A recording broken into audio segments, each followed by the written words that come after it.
불자 여러분 반갑습니다. 특히 만공의 공동체 회원들을 비롯해서 이 시간 늘 함께 하고 계신 모든 분들께 날마다 좋은 날 되시기를 먼저 기원드립니다. 이 시간은 만공의 공동체 회원님들께서 후원해 주시는 덕분으로 방송이 되고 있습니다. 그러기에 여러분과 함께 만공의 공동체 회원님들께 감사한 말씀을 드리고 또 많은 분들이 만공의 공덕주가 되어 주실 것을 부탁드리면서 오늘의 방송을 시작하기로 하겠습니다. 이게 지나다 보면요, 세월이 참 빠르다는 그런 느낌이 드는 것이 이제 6월 말이 됐고 내일 모레, 바로 내일 모레네요. 내일 모레가 7월 달로 접어듭니다. 이제 더위가 있게 되고 또 장마도 오게 되겠죠. 그렇게 굳은 날씨가 되더라도 건강에 유념하셔서 항상 좋은 일만 있으시기를 먼저 기원드리겠습니다. 이 시간에는 현실적인 문제들을 같이 다뤄보기로 하겠습니다. 그러니까 여러분들이 우리 불자 모두가 알듯이 인과응보가 분명히 있다고 그러는데 주에서 보면은 나쁜 사람들이 잘 되는 이유가 도대체 뭐냐? 그 인과응보 아니지 않습니까? 이제 그런 얘기들을 많이 해요. 그런 문제를 한번 다뤄보기로 하겠습니다. 나쁜 사람이 잘 되는 이유가 뭐냐? 그럼 이제 반대로 얘기하면은 좋은 일을 하는 사람이 곤경에 처하고 어려운 일이 있게 되는 것은 왜 그러냐? 이제 그런 문제들을 한번 생각해 보기로 하겠습니다. 불교에서는 이제 원칙이 있죠.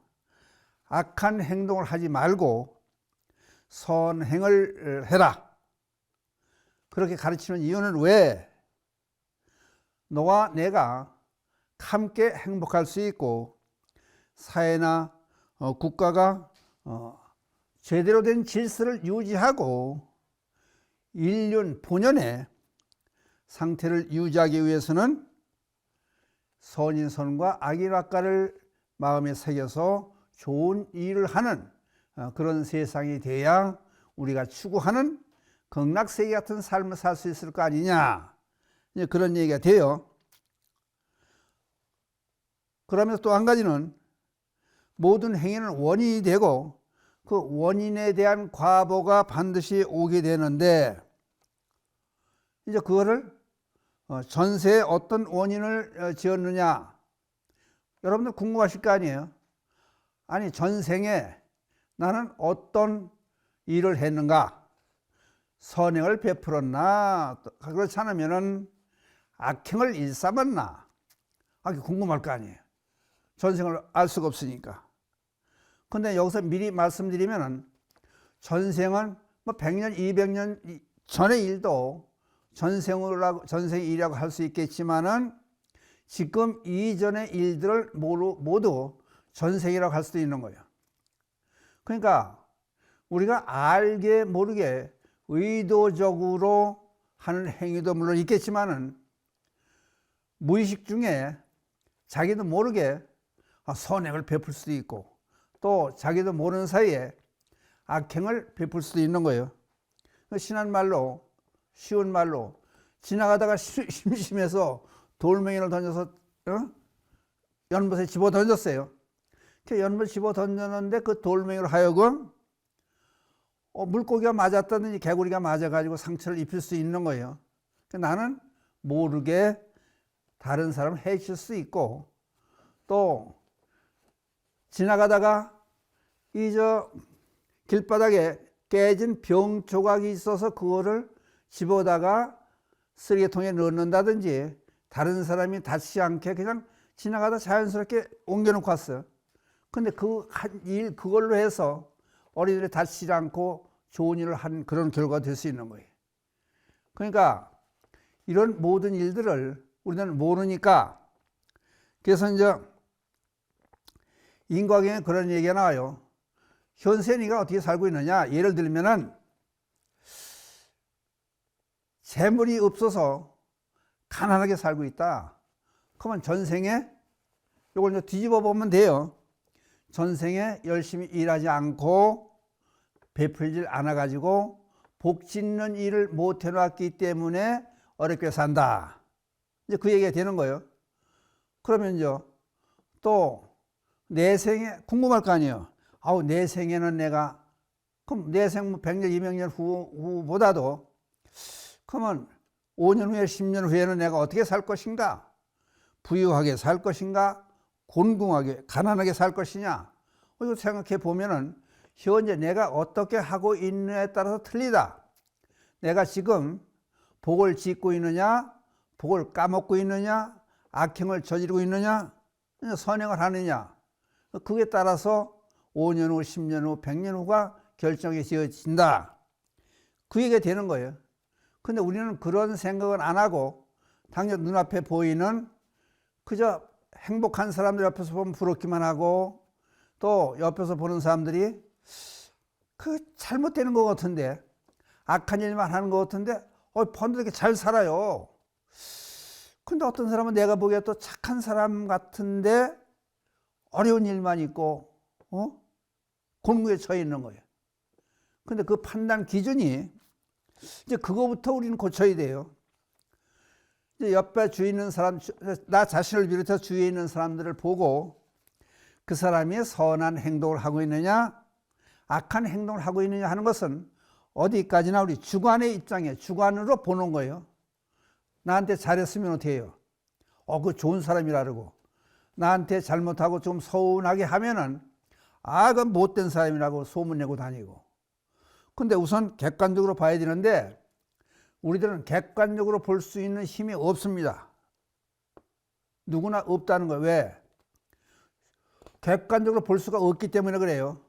그러니까 그러면은 데이터를 보고 세상 만사 모든 사람들이 그럴 수가 있겠구나 하는, 그리고 또 한 가지는 모든 사람들을 긍정적으로 볼 수 있는 그런 눈이 열려야 돼요. 이제 쉽게 얘기하면은요, 이제 야당과 이제 선거도 지나고 그랬으니까 야당과 여당이 있지 않습니까? 그러면 야당 사람들은 여당이 잘못하고 있다고 나쁜 사람이라고 그래요. 또 여당 사람들은 야당 사람이 나쁜 사람이라고 그래요. 협조도 안 하고 꼭 반대만 하고 이상한 꼬투리만 잡고 그런다고 서로 나쁜 사람으로 서로 취급을 해요. 근데 가끔 통계를 보면은 대부분 어떤 때는 반반이에요. 야당 좋아하는 사람도 반이 되고 여당 좋아하는 사람도 반이고. 그러니까 우리들은 객관적으로 볼 수가 없으니까, 왜? 내가 판단한 거니까 언제든 주관이에요. 뭐 객관을 시켜서 보자는데 절대 그럴 수가 없다는 거예요. 그러니까 그러면은 다른 사람의 얘기를 귀 기울이고 또 이제 데이터가 나오는 것을 보고 통계가 나오는 것을 보고 참고하는 그런 삶이 되어야 돼. 아무튼지 간에 그건 악이 낫가라 그러고 선이 선가라 그러는데, 예? 근데 주변에서 보면은 진짜 또 그런 일이 있을 수 있는 거예요. 모든 사람들이 착한 사람이고 좋은 일만 하고 사는 사람이라고 공인을 해요. 공인. 주변 사람들이 인정을 해요. 그런데 그런 사람들 오히려 공경에 처해 있고, 저 사람은 나쁜 사람이라고 모든 사람들이 인정을 하는데도 불구하고 그 사람은 번듯하게 잘 살고 있어요. 그 원인이 어디 있느냐? 어째서 그러냐? 이제 그런 얘기를 이 시간에 해보자, 그런 얘기예요. 그러면 이제 불교에서는 어떻게 얘기를 하나? 논수에 보니까 이런 얘기가 나와요. 악의 열매가, 이제 악한 행위라서 악의 열매가 맺기까지는 악한 자도 행복을 누릴 수 있다, 맛볼 수 있다. 그러나 악행의 열매가 익었을 때, 이제 악행을 잘못한 일이 인연이 맞아떨어졌을 때는 반드시 악업을 받는다. 쉽게 말하면은 죄를 저질렀어요. 그 죄를 저질렀는데 불구하고 붙잡히지 않을 때까지는 번듯하게 잘 살죠. 근데 언젠가 붙잡히게 되는 날은 악의 과업을 받게 되는 거예요. 똑같은 거죠. 근데 그걸 법적으로, 법률적으로만, 사회법으로만 따지지 않고 자연 법칙에서 있는 인과응보론에서 그 악하냐 선하냐는 또 그 판단 기준이 이것때 모호할 때가 있어요. 근데 원칙적으로 선을 그어놓고 보면은 다른 모든 중생들을 살게 만들어 주는 사람은 선한 행동을 하는 사람이고, 모든 중생들을 못 살게, 죽게, 고통스럽게 하는 사람들은 어때요? 악한 사람이 되는 거죠. 그냥 그거를 아까도 얘기했지만 알게 모르게, 알게 했어도 그렇고 모르게 했어도 그렇고 반드시 결과를 받을 수 있다. 그 다음요, 선의 열매가 맺기까지 선한 사람도 악을 맛본다. 그러나 선의 열매가 익었을 때 선에 가는 사람은 그때 가서야 선업을 받게 된다. 여러분들 아까 주관과 객관적으로 얘기를 하자고 그랬죠. 이제 자린고비 그러면 모든 사람들이 그래요. 아, 구두쇠 그 소금에 잔뜩 절여놓은 생선 한 마리, 조개 한 마리 걸어놓고 매달아놓고 그거를 식구들을 달달 볶아놓고 그 구두쇠로 했다고. 그럼 자린고비 그럼 나쁜 사람이 봐요. 그러면 여러분들한테 자린고비가 해를 입혔어요? 그러니까 우리는 거의 추측으로 하는 거예요. 자린고비가 우리한테 무슨 해를 입혀요. 그런데 또 이걸 잘 검토해 보면은 그 얘기를 파고 들어가 보면은 어려서 공부 못하는 학생들에게 99명, 99명의 장학금을 줬다는 얘기도 나오고, 아, 자린고비 실제 존재했던 인물로 보잖아요. 또 어려운 사람들에서 보시도 많이 했다.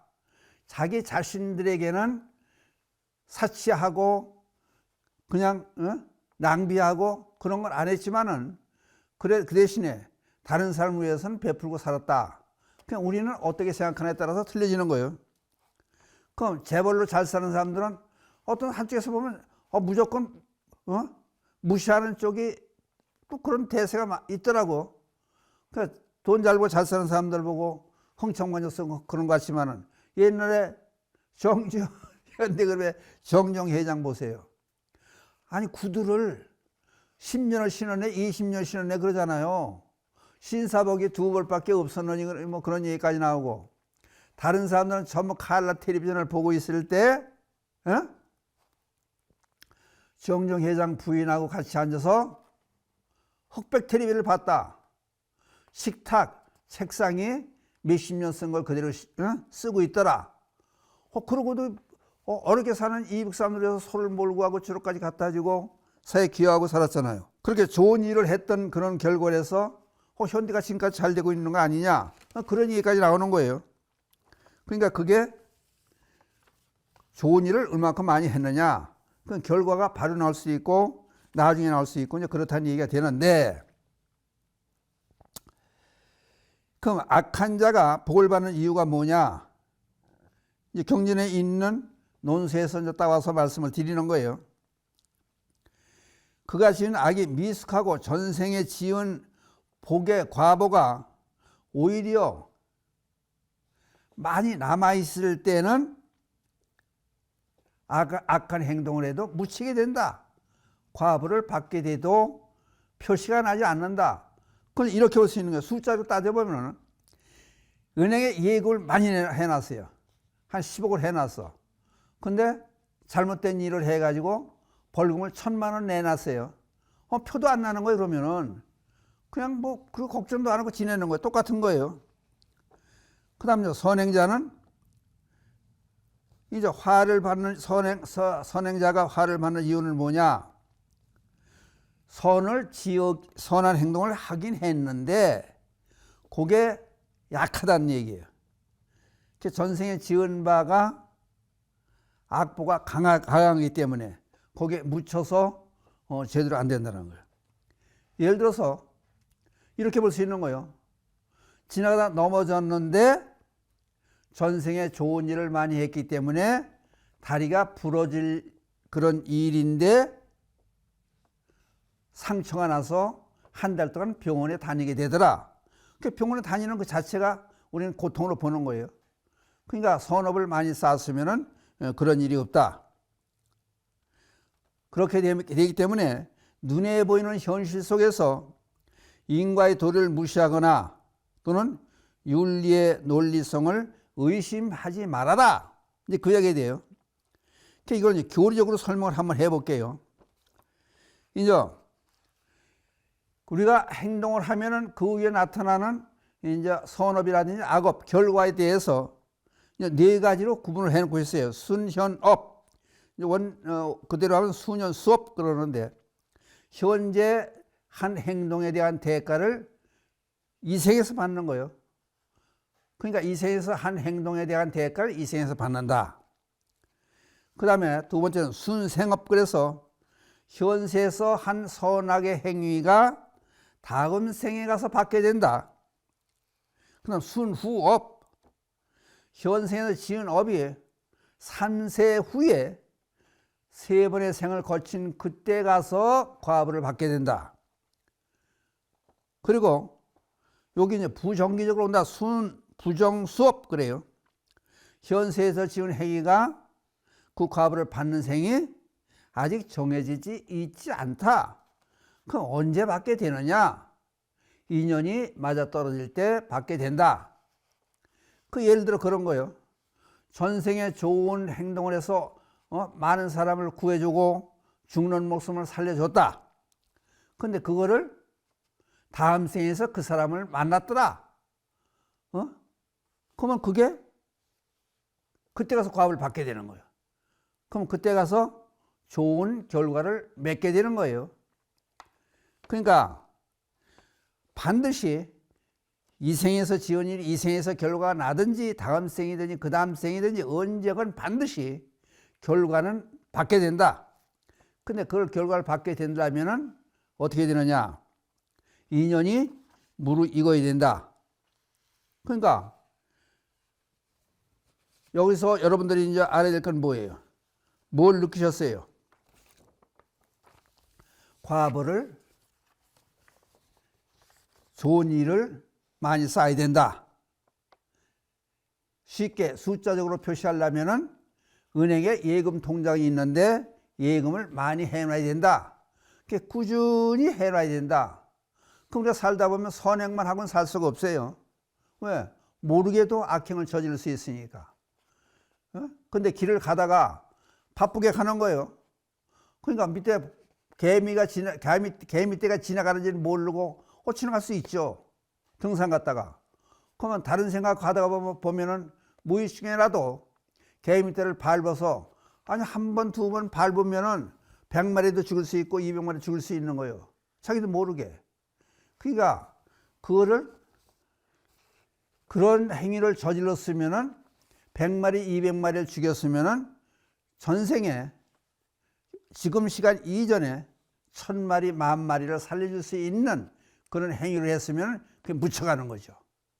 그리고 마찬가지로 항상 열심히 일해서 예금 통장에 많이 복을 지어 놓으면은 예금 통장에 잔고가 많이 있듯이 현세에서도 부지런히 좋은 일을 많이 하면은 모르게 나쁜 일을 했었더라도 그게 묻히게 된다. 그 대신 과보는 받되 내 삶에 곤경에 처하지 않을 만큼 그런 효과가 있다. 그러니까 어떻게 할 거냐? 선행을 평상시에 계속해서 쌓아라. 그러니까 어떤 사람은 그러잖아요. 오늘은 어떤 좋은 일을 한번 해볼까? 그렇게 살고 그럼 세상을 어떻게 하면 긍정적으로 볼 수 있을까? 아까 얘기했잖아요. 우리 현시에서 여당과 야당을 지지하는 두 편 사람들이 반대편도 우리 편만큼 많은 거예요. 그러니까 사람 보는 눈은 다 틀려요. 그냥 그거를 감안해 보면은 내 의견은 옳다고는 할 수 없는 거예요. 그러니까 될 수 있는 대로 좋게 하고 내 주장을 무리하게 고집하지 말고 진리 쪽에서 생각해보는 긍정적으로 볼 수 있는 그런 사람이 되라. 이제 그 얘기가 되는 거예요. 그러니까 주면서 보면은 우리에게 주는 교훈이 예를 들어서 나쁜 사람이 잘 될 때는 저 사람 복을 많이 줘서 그렇구나. 그렇게 생각을 해보고 복을 지으려고 하는 생각을 갖고 또 행동하는데 도움이 될 만한 얘기를 간단하게 하고 넘어갈게요. 전에 동국대학교 교수님들 몇 명이 무슨 얘기를 하다가 여러분이 이제 한 대여섯 분이 그런 얘기를 하다가 의견을 일치를 봤다는 거예요. 교수님들이니까 책도 써내고 인치대도 받고 책에서 그 수입이 들어오는 거예요. 그리고 조금씩 뛰어가지고 학생들 가르치다 보니까 어려운 학생들이 많더라. 학생들 한번 도와주는 걸 해보자. 그래서 교수님들 몇몇 돈을 모아가지고 장학금을 만들어서 주기로 한 거예요. 처음에 직접 줬다는 거예요. 이제 장학금 받는 사람이 누군지 아는 거예요. 몇 학생들한테 이제 도와주는데 어느 날 보니까 아니 교수님들도 안 사 먹는 커피를 사 먹고 앉았고 교수님들도 비싸서 신지 않는 비싼 운동화를 신고 다니고 그렇게 보이더라는 거예요. 그럼 내가 저 장학금을 잘못 주는 거 아닌가 그런 생각을 해보는 거예요. 그러니까 이제 그러고 서로 의논하다가 다른 사람이 그런 얘기를 하는 거예요. 아니 누가 사줘서도 먹을 수 있는 거고 누가 보내준 선물을 받아가지고 좋은 운동화도 신을 수 있는 거고 그거를 우리를 개의치 말자. 그러니까 그러면은 차라리 우리가 좋은 일을 했으니까 이상한 안경을 쓰고 보면은 내가 장학금을 주고 A라는 학생을 줬는데 그 학생이 커피 사 먹고 좋은 운동화도 신고 뭐 좀 여유 있게 돈을 쓰고 다니는 것 같다 그러면은 그 학생을 미워하게 된다. 그러면은 장학금 효과가 없이 차라리 우리는 죄를 짓는 거다. 그러니까 이왕 베풀 바에는 누가 장학금을 받는지 모르게 학교 측에 이름을 하자. 그랬다는 거 아니에요. 그러니까 마찬가지예요. 그것도 우리가 세상 사는데 좋은 방법이 되는 거예요. 도와주면 그냥 도와줘라. 그러니까 그걸 불교에서 뭐라 그래요? 무주상 보식을 해요. 그러니까 티를 내지 않고 과부를 받을 생각 않고 그렇게 베풀어 줘라. 복을 지어라. 그러면은 그 과보가 만 배로 온다고 그러지 않습니까? 그러니까 걱정하지 마시고 저놈은 죄를 많이 짓는데 방송적으로 좀 이상하지만 저 사람은 죄를 많이 짓는데 잘 사는 게 인간복 없는 거 아니냐 그런 의심을 하지 마십시오. 이제 그런 얘기가 돼요. 그러니까 다 그럴 만한 까닭이 있는 거니까 시간을 단적으로 끊어놓지 보지 말고 100년, 200년 놓고 보고 그 밝혀지지 않은 뒷얘기까지 한번 살펴보면은 세상을 부정적으로만 볼 수 없는 그런 입장이 될 것이다. 그러니까 남 탓 말고 너나 잘해라. 그 얘기가 되는 거예요. 그러니까 우리 모두가 복 짓고 잘 사는 길이 바로 우리 불자들이 수행을 제대로 하는 길이다. 그 이야기 되는 겁니다. 마치겠습니다.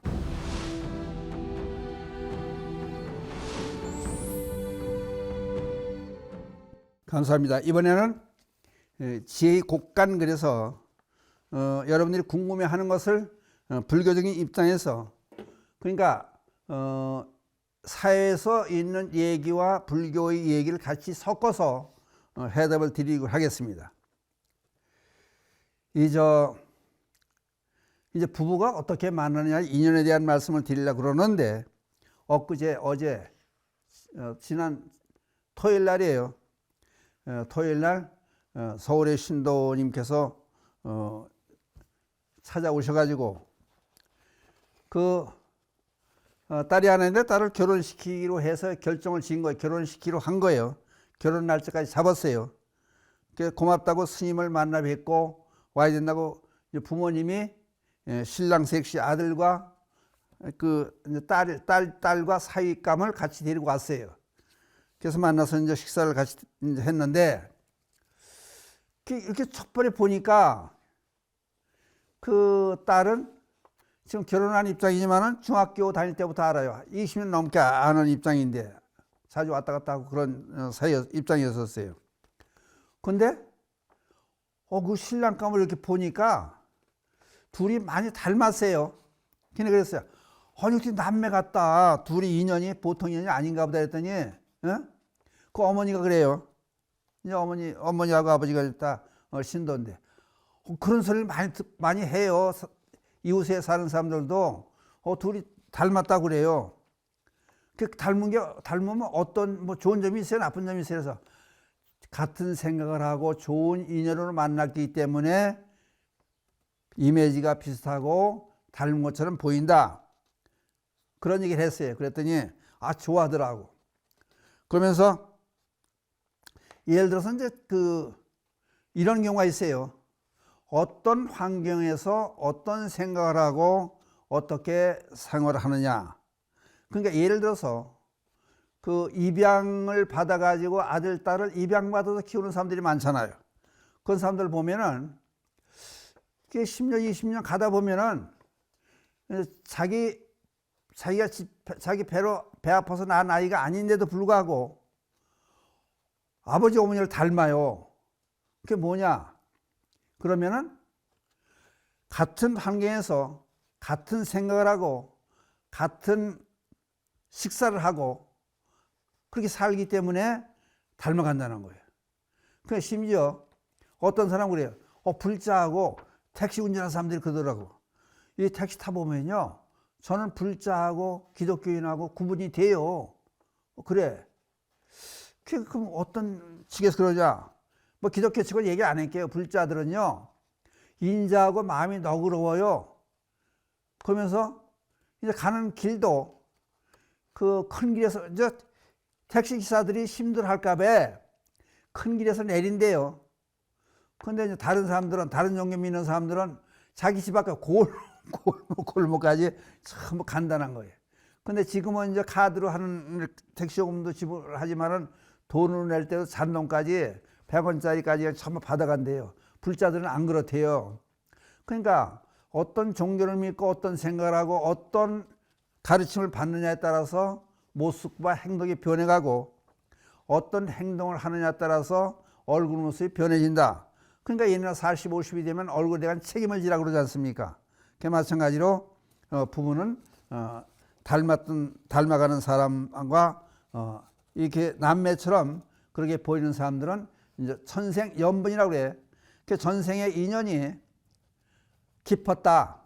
그래서 길에 지나가다 그러면 그것도 하마는 시간 중에 몇 월, 며칠, 몇 시, 몇 초에 길에서 서로 소매를 스치고 마주 지나갔다. 그 보통 인연이 아니라는 거예요. 그게 500세기 인연이라고 그러지 않습니까? 그럼 부부로 만난 사람은 천생연분 그래요. 그러면 쉽게 말하면 천생을 같이 지냈다는 거예요. 가족으로 또는 친구로 지낸 사람이라는 거예요. 그러니까 그래서 정칠의 송강가사 훈민가에 그런 얘기가 나와요. 한 몸 둘에 나눠 부부를 만드시니 첫 시작이 그렇게 되는 거예요. 그러니까 또 부부가 같이 살면 이제 전혀 틀린 사람이 같이 10년, 20년, 30년 살다 보면은 또 비슷하게 닮아져요. 그게 결국은 일체 유심조가 적용이 되는 이제 그런 상황이 되는 거예요. 옛날에 옛날 선 볼 때요. 옛날에는요. 선 볼 때 되게 왠지 다방에서 봤어요. 옛날에는 뭐 60년대, 70년대 그때 보면 다방에서 선을 보는데 그러면 이제 중매하는 사람이 있고 신랑 셋이가 있잖아요. 같이 만나잖아요. 저쪽 테이블에서. 그러면 이제 한쪽 식구들이 저쪽 테이블에서 식구들이 봐요. 어른들도 보고 할머니들도 보고 보면은 이제 첫 번째 나오는 소리가 뭐냐면 우리 식구 같아. 낯이 익어. 그런 얘기를 하는 거예요. 그럼 낯이 익다고 보면은 결혼할 확률이 높다는 거예요. 아무리 둘이 10년 동안 교제를 하고 연애를 했어도 낯이 설면은 결혼이 안 된다는 거예요. 그러면 전생에 인연이 없었다는 거예요. 전생에 인연이 같이 있으면은 이제 공동으로 인연이 있다 보니까 장인 장모도 좋아하는 스타일이 되고 시아버지 시어머니도 그렇고 시할머니 시할아버지도 그렇고 하다가 삼촌 고모까지 낯이 있게 느껴진다는 거예요. 그러면은 결혼한다는 거예요. 그러니까 세상 사람이 결혼하고 사는 거예요. 키가 적은 사람도 결혼하고 키가 큰 사람도 결혼하고 뚱뚱한 사람도 결혼하고 아니 보는 눈이 하나같이 똑같다 그러면은 미스 코리아 같은 사람만 전부 결혼할 거 아니에요. 그럼 다 결혼하는 이유가 다 짝이 있는 거예요. 인연이 따로 있는 거예요. 그러니까 부부 인연을 어떤 인연을 만나느냐 이제 그런 얘기를 하는 건데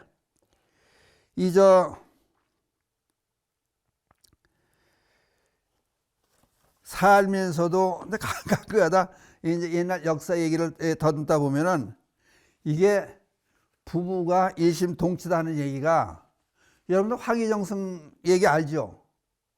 그러니까 청빈하게 그렇게 이제 날에 녹을 먹고 날에 얼굴 먹고 사는 사람이지만은 아주 검소하게 그렇게 사는 사람들이니까 심지어 그런 얘기 나와요. 비 오는 날이면은 황희정성 사는 뭐 실제 그런지는 모르죠. 방에서 이 마을에서 비가 샜다는 거 아니에요. 그러면 그냥 놔두면 어떻게 물 바다가 되는 거지. 그러니까 그릇을 갖다 이렇게 놓는 거예요. 물 받는 그릇을. 그랬더니 황희정성이 그랬다는 거예요. 아니 우리는 참 행복한 사람이라고. 그릇이 없었으면은 우리 물 속에서 살 거 아니냐. 그랬더니 부인이 아우 당신 말이 맞다 그러더라는 거예요. 그럼 둘이 취향이 틀리면은 업이 틀리면은 아니 당신은 무슨 뚝딱이 같은 소리 하냐고 부부싸움 날 거 아니에요.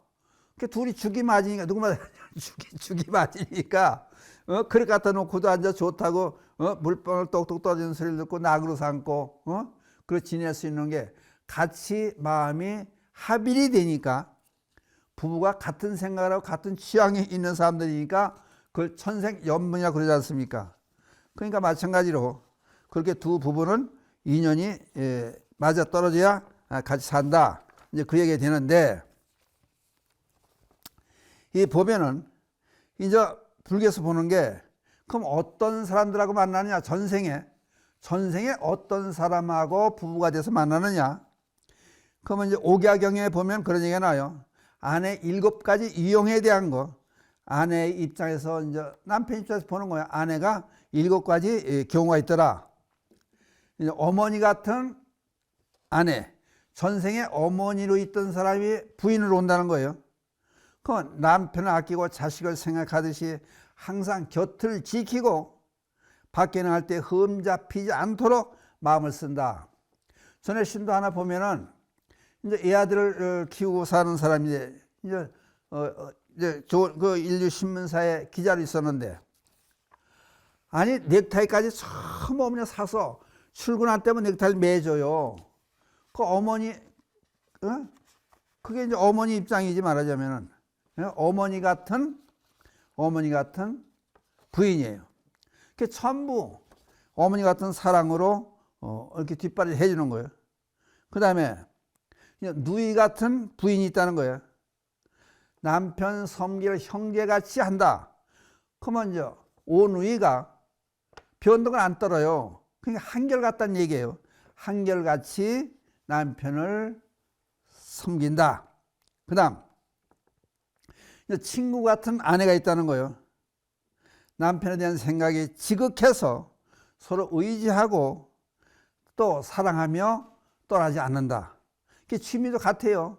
누구나 할 때나 골프를 치러 같이 가고 바둑을 배워도 같이 배우고 아니 절에서 합창단에 와도 같이 합창단에 같이 들어가고 전 세계 친구처럼 항상 같이 다니면서 서로 또 실증을 느끼지 않는 되게 부부가 떨어졌다 만났다 그래야 또 사랑이 돈독해진다 그러는데 이 친구 같은 부부는 항상 같이 다니고도 질리질 않는 그런 입장이 돼요. 그 다음에 이제 여기 이제 군주 같은 해석하기에 따라 군주 같은 또는 시아버지 같은 선생 같은 부인이 있다는 거예요. 그러니까 전에 수원에서 이제 오시던 불자님인데 앉아서 이제 보살께 얘기하다 무슨 얘기 끝에 그런 얘기를 해요. 세탁 이제 바지를 운동복을 벗어나도 남편 그 운동복 주머니에 뭐가 있으면은 세탁을 못 한대요. 그 사람들이 뭐래? 그걸 왜 못 하냐고 꺼내봐야 될 거 아니냐고 그래. 아니 남편 옷에 어떻게 손이 들어가냐고. 아니 정색을 같이 있어서 얘기하는데 그래요. 남편 주머니 속에 벗어놓으시면 남편 주머니 속에 어떻게 손을 넣고 뒤지냐고. 그리고 말끝마다 우리 되게 그이라고 그러고 남편이라고 그러잖아요. 우리 선생님 그래요. 그런 전세계 선생님하고 전세계 선생님하고 결혼한 거랑 똑같은 거예요. 그렇게 어려워하고 그런 전세계 그런 인연을 만난 거죠. 그 다음에 하인 같은 부인이 있다는 거예요. 하인이 비서가 회사 비서를 보는 거지. 일반 옛날에 지금 하인이 없으니까 모든 걸 미리미리 다 챙겨주는 거예요. 눈만 이렇게 쳐다봐도 뭘 원하는지 아는 거예요. 지금 커피가 먹고 싶구나. 그럼 점심시간이 됐으니까 뭐 하겠구나. 그게 다 아는 거예요. 미리미리 모든 것을 다 챙겨주면서 희생정신을 발휘해서 부지런히 뒷바라지를 해준다. 내조한다. 그러니까 내조를 이렇게 열심히 해주는 그런 부인이 있는 거예요. 그래서 또 이제 그런 반면에 어떤 부인이 있느냐. 옥야경에 나오는 7가지에서 2가지가 또 남았어요. 도둑 같은 부인이 있다는 거예요. 그래서 선생의 외수를 만났다는 거예요. 그러니까 부인 재산을 들어 먹었다든지 사기를 쳤다는 그런 사람이 이 생에 와서 남편을 만난 거예요. 그러니까 남편을 공에 몰아넣고 돈 이런 거 몽땅 빼는 거예요, 다. 그러니까 쉽게 여러분들 이해하기 쉽게 얘기하면 예전에 중동 지방의 노동자로 나간 사람들 있잖아요. 뭐 사우디라든지 이쪽에 나가서 송금해 오잖아요. 그러면은 그 돈을 흥청망청 쓰고 또는 어떤 사람은 그래요. 그런 얘기가 많이 돌아요. 춤바람이 나가지고 남편이 왔을 때 몇 년 고생하고 왔는데 부인이 돈을 10원 한 장 남겨놓지 않고 다 썼더라. 그런 얘기가 있어요. 그러니까 그건 도둑 같은 부인이라는 거예요. 그 다음에 또 있어요. 이제 마지막으로 7번째 마지막 살인자 같은 부인이 있다는 거예요. 싸움을 일삼고 계속 괴롭히고 구박하고 나무라고. 이제 어떤 사람은 그래. 아니 심지어 그런 부인이 어디 있어요? 그랬더니 언젠가 통계를 보니까요. 18%에서 20%의 남편들이 부인한테 매를 맞고 산대요. 그 여러분들 이해하세요? 그 남편을 죽일 듯이 그렇게 달달 볶아가면서 사는 사람. 그 전생에 업이 발동이 됐다는 거예요. 그럼 전생은 어떻게 된 거예요? 죽임을 당한 사람이 부인으로 맞아진 거예요. 그러니까 원수를 갚는 거예요. 원수 갚는다 이상하지만 이제 원수를 갚는 거죠. 그 업의 대가가 이렇게 무섭다는 거예요. 그럼 여러분들 뭘 느꼈어요, 이제? 그러니까 그러면은 결혼을 잘해야 되겠다. 그러기 전에 다른 사람에게 원수되는 일은 하지 말아야 되겠다. 다른 사람을 도와주고 살아야 되겠다. 그렇게 바르게 선행만 베풀고 산 사람은 다음 생에 부인을 만나든지 남편을 만나든지 좋은 사람을 만날 것이다. 그 다음에 이제 옥야경에 있는 말씀 또 할게요. 그 남편이 아내에게는 어떻게 해야 되느냐?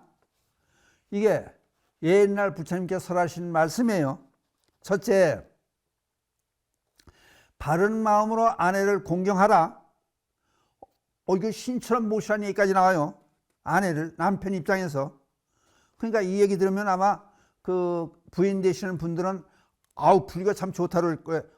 이런 얘기가 나와요. 옥야경에. 두 번째, 그 뜻에 원한이 없으며 부인한테 하는 말 중에서 가시 같은 말이 없고 원한이 맺힌 말을 하지 말라는 거예요. 그 다음에 세 번째, 타 정을 갖지 않으며 한은 팔지 말고 다른 여인네를 쳐다보지 말라는 거예요. 그 다음 네 번째, 의식을 때에 따라서 줘야 한다. 의식이 뭐예요? 옷과 먹는 것과 생활비 같은 것을 부족하지 않게 대줘라. 그것이 남편의 책임이다. 그 다음에 다섯 번째 들으면 여러분들 놀라실 거예요. 아니 3000년 전에 부처님께서 이런 말씀을 했다는 게 이게 참 기가 막히는 노릇이에요. 남편이 아내에게 하는 다섯 번째 조건이 뭐냐? 보배로 된 장식품을 때에 따라서 주어라. 거의 화장품까지 포함을 시켜요. 여자는 아름답게 꾸미는 걸 좋아하고 보석을 갖는 것을 좋아한다. 그냥 보석을 갖는 걸 왜 좋아하느냐? 든든한 재산이 있어야 마음 편하게 살림을 할 수 있다. 근데 그걸 자기 혼자 쓰지 않는다는 거예요. 남편을 위해서, 가족을 위해서, 자식을 위해서 쓴다는 거예요. 그러니까 보배로 된 장식품, 금, 은 또는 다이아몬드 보배로 갖다 주고 화장품도 때때로 사다 줘라. 요게 5가지가 남편이 아내에게 하는 도리. 그 다음에 그러면 아내가 남편에게 어떻게 해야 되느냐? 또 옥약에서 친절하게 얘기가 나와요. 밖에서 돌아오면 잘 맞이해라. 지금은 이제 부부가 서로 직업을 갖고 있으니까 맞벌이 하니까 이제 이건 해당이 안 될지도 모르지만은 밖에서 일하고 돌아오는 남편을 따뜻하게 맞아줘라. 왜? 가족을 위해서 나를 위해서 애썼으니까 위로해주고 사랑으로 맞이해라. 그게 되는 건. 2번째, 밖에서 돌아오지 않으면은 신경 쓰고 기다려라. 근데 밖에서 남편 들어오지 않는데 먼저 코 골고 자면 안 된다는 거 아니에요. 그죠? 집에 와서 밥 먹으려면 밥 준비를 해 놓는다든지 집안을 깨끗이 하고 기다린다든지 그래야 된다는 거예요. 그 다음 3번째, 다른 남자에게 마음을 빼앗기지 말 것. 이것도 중요한 거 아니야. 남편이 다른 사람에게 마음을 뺏기지 말아라. 그 다음, 남편 하는 마음이 마음에 들지 않는다고 얼굴빛을 바꾸지 말아라. 고상하게 말을 했잖아요. 그냥 화내지 말아라. 그 얘기가 되는 거예요. 남편한테. 그 다음에 4번째, 재산을 감추거나 속이지 말라. 뒷주머니. 아까 여기 도둑 같은 아내가 있었지 않습니까? 근데 여기는 봐요. 재산을 감추거나 속이지 마라. 뒷주머니 사지 마라. 재산을 빼돌리지 말아라. 그런 얘기가 돼. 그러니까 속속들이 옳은 말만 하잖아요. 그 다음 5번째, 남편보다 일찍 일어나고 늦게 잠자리 들어라. 요거는 요즘 보살들이 들으면 그럴 거예요. 아직 그런 얘기가 어디 있습니까? 고단하면 일찍 자이죠. 근데 요게 뜻이 있어요. 아침에 일찍 일어나고 또 잠잘 때 늦게 잠자리 들어라. 요게 뭐냐면요, 가까울수록 예의를 지켜라. 그러니까 남편은 아내를 대할 때 아름다움의 상징으로 보지 않느냐? 그럼 아름다움을 해치는 일을 하지 말아라. 자면서 눕고 끼고 침 흘리는 그런 모습을 보이지 말아라. 그 얘기예요. 흐트러진 모습을 보지 말아라. 흐트러진 모습을 보이지 말아라. 그럼 어떻게 해야 돼? 남편보다 조금 일찍 나서 예쁘게 화장품도 바르고 화장도 하고 세수도 하고 그렇게 상냥한 얼굴로 보여줘라 그래요. 왜? 기대가 어그러질 수 있다. 그건 거예요. 그 다음에 저녁에 잘 때도 늦게 화장을 지우고 자더라도 늦게 잠자리에 들어라. 그러면은 화장 지워진 모습이라든지 엉뚱한 모습을 보지 않을 거 아니냐. 아름다움을 늙어서 죽을 때까지 유지하게끔 해라. 요런 배려까지 해요. 부처님께서. 이거 대단한 거 아니에요? 그 다음에 이제 마지막으로 불교적인 입장에서 말씀을 드리면은 이제 일반 사랑은 자기중심적인 사랑이라 그래요. 그러니까 불교에서는 자비는 자비스러움으로 대하라. 부부가 양쪽 같이. 그럼 자비, 내가 부족한 점을, 내가 상대방이 부족한 점을 내가 보충해 준다. 내가 공부를 많이 했으니까 상대방이 공부를 안 해서 좋다. 내가 건강하니까 상대방이, 남편이나 아내가 조금 건강하지 않아도 내가 잘 보살펴 건강하게 만들겠다. 요게 불교의 입장이에요. 자비의 입장이에요. 그 다음에 일반적인 입장 사랑은 왜 나를 두고 다른 여자를 쳐다보느냐, 나를 두고 다른 남자한테 눈길을 두느냐, 그래가지고 화딱지 나서 싸우고 이혼하고 이런 것은 일반적인, 왜? 자기 본의로 하는 것이 일반적인 사랑이니까. 되도록이면 불자들 입장에서는 자비로운 마음으로 사랑을 해라. 그게 되는 거예요. 그래서 부부의 인연에 대한 말씀을 드렸는데 도움이 되시는지 모르겠습니다. 그래서 실제 생활에서 도움이 되는 그런 말씀을 드리기 위해서 이 부부 인연에 대한 말씀을 불교적인 해석으로 말씀을 드렸습니다. 감사합니다.